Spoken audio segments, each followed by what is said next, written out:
আসসালামু আলাইকুম। আসছে আগামী 12 তারিখ, আর মাত্র একদিন বাকি। অনেকে আছে পাতি নেতারা এলাকার, নেতার কথায় নেতার চামচাগুলা এলাকার মধ্যে বা কেন্দ্রে কেন্দ্রে ঝামেলা শুরু করব।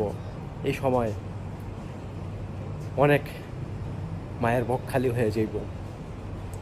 ভাই, নেতার কথায় আপনি মারামারি করতে যেতেছেন, আপনার জীবনটা ঝুঁকিতে ফেলতেছেন। সর্বপ্রথম আপনার বাপ মার কথা চিন্তা করবেন। কেননা আপনার মতো পাতি নেতা, আপনার মতো চামচা একজন মরলে নেতা আরও 10টা পাওয়া যাইবে। কিন্তু আপনার বাবা মা যদি আপনাকে হারায়, আজীবন আপনাকে আর খুঁজে পাইব না। তাই একটু চিন্তা করবেন। নেতার চামচামি না, বাবা মার কথা চিন্তা ভাবনা কইরা ঝামেলায় জড়ায়েন না, মারামারিতে জড়ায়েন না।